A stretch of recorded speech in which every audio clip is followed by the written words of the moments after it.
As most of you know, the atoms that compose your cells, as well as the cells themselves, constantly die and are replaced. The stuff of the internal organs changes, and yet they always retain their form. Their identity is intact. So is your own identity, secure in the midst of all these births and deaths of which your conscious self is unaware. The memory of all its experiences is retained. Each cell remembers its past, though all of its parts have been and are being continually replaced. As your cells have their own memories, so the conscious mind has a more overt kind of memory. Your conscious thoughts act as triggers, bringing both kinds of memory into activation. Within your physical being, then, each joyful, expanding, traumatic, and tragic quote-unquote past event lies indelibly written. In your terms, this is your working material, the memory of your physical being since the time of its conception in corporeal form. There are, in your memory, the most complex organizations and associative frameworks that exist both in the depths of your cellular structure and in the highest reaches of your conscious activity. Earlier, I compared your thoughts to viruses.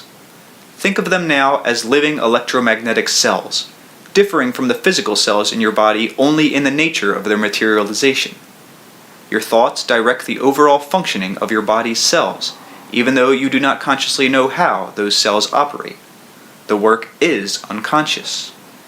Each physical cell is, in its way, a miniature brain, with memory of all of its personal experiences, and of its relationship with other cells, and with the body as a whole. In your terms, this means that each cell operates with an innate picture of the body's entire history, past, present, and future. Now, this picture is ever-changing and mobile. An alteration in just one cell is instantly noted by the body consciousness, the combined consciousnesses of the cells, and the future effect perceived. This information is used together with all other data from the body, and a prediction made. This body prediction is then assessed, and on more levels than it is possible for me to explain. Briefly, the picture is quote-unquote shown in the invisible arena where flesh and spirit meet. This arena is not a place, of course, but an inner state of Gestalt consciousness. The state is brought about through certain interactions that occur deep within the body. Magnetic structures are formed. They are created on a physical level through certain activations of the nerves, in which the normal patterns are jumped, so to speak, and images are formed. The nerves and the cellular structures at their tips take pictures. These are all assembled and used to form the larger picture of the body's condition. These are not images as you think of them, but highly coded information, electromagnetically imprinted, that would not appear as images to the physical eye. In any case, they cannot be perceived except by the body. But this procedure is so far superior to anything that you know that the body, therefore, actually takes precognitive pictures of its future condition, as if the body's situation at the time were projected into the future. This predictive picture is then set against two models.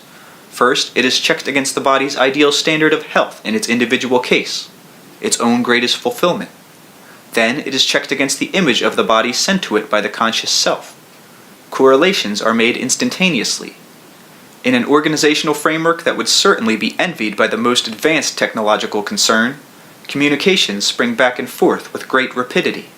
The body makes whatever changes are necessary in order to bring the two pictures in line with the present corporeal condition. There is built-in equilibrium to some extent. The body is so responsive to conscious thought that it has its own innate system of self-preservation and its own guiding image of fulfillment. Say that at the age of 4 you were severely injured. An accident took place at 3:20 in the afternoon. It was snowing. Your mother was roasting a turkey. Imagine that you burned a hand severely. Though all of the tissue in that hand has been completely replaced by the time you are 27, for example, the identity within each of those present cells remembers that injury. There were countless other events that happened to you on different afternoons at the same hour, both before and after that one. The cells within your hand contain within themselves memories your conscious mind would be dazzled to behold. Yet remember that the cells in your 27-year-old hand are in no physical way the same cells that experienced any of those events. In some underground of sensation, however, the buried evidences of stimuli and reaction experienced during those numberless quote-unquote past afternoons still exist. Some of those memories will certainly be played back to affect what you think of as your current experience at 27. Your conscious thoughts and habits regulate which of them will intermix with the maelstrom of the present. You consciously give the signals for reaction. It is not the other way around. Past events do not intrude in this manner unless they are beckoned by the conscious expectations and thoughts that exist within your mind. Those unconscious memories will be activated according to your current beliefs. You will be replenished and renewed as your thoughts motivate joyful body sensations and physical events, or will be depressed as you bring into your awareness unpleasant past body happenings. At times, of course, both can be highly beneficial. A conscious realization of danger, for example, will call up all information dealing with similar situations so that the body can deal with it at once from the vast bank of its living memory. But constant unpleasant thoughts put the body into a state of turmoil that is quote-unquote unrealistic, and in turn force it to reactivate such old patterns. The living flesh is quite aware of certain facts that escape you on a conscious level.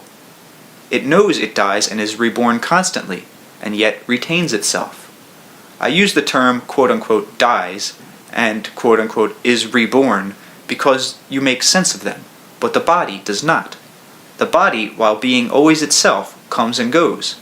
It does not feel less or diminished when a cell dies, for it is also in the process of forming a new one. For a moment, think of your body as one large cell in the moment of its being. You, the larger self, have many bodies, each turning into the other as one dies and is reborn. Yet you maintain your identity and your memory, even as the smallest cell in your present body does. This is merely an analogy, but it will explain your body's concept of itself, for as a whole, it knows it quote-unquote dies, as now its portions do, but is also aware of its quote-unquote future transformation. Within this framework, it protects and maintains its own stability and survival. At one level of your being, there is a common ground where body consciousness merges with that higher consciousness from which your own identity springs. This is the result of your being where soul and flesh meet, both in time and out of it. Now, because you are conscious of being, you form your physical reality through conscious thought. I am quite aware that I am repeating myself again and again when I make that statement, but you need to be reminded that you are not at the mercy of unconscious events. You have the body's innate wisdom behind you, and it will always try to correct your errors. These suggestions will appear in numberless ways, some quite physical to your way of thinking, and some through other means. The body may of itself begin to crave certain foods, for example, or fresh air or exercise. These are simple instances, and later we will be more specific. You may have dreams urging you to move in such a such direction, or pointing out areas in which corrections should be made. Often, such dreams bring about behavior changes, whether or not you remember them in the morning. You may request dreams in which proper direction is given, and you will receive them. If you ask on the one hand, however, and do not believe in the therapeutic nature of dreams on the other, you will short-circuit any such activity. In such a case, you are not being honest with the contents of your conscious mind. Instead, you are saying, "I will have a dream to help me, and yet I do not believe I can have such a dream." In all cases, when you are concerned about your health, there is a choice of directions for you to follow. The living flesh is yours. It is the materialization of your soul, and through the body, the soul will provide you with those answers you require.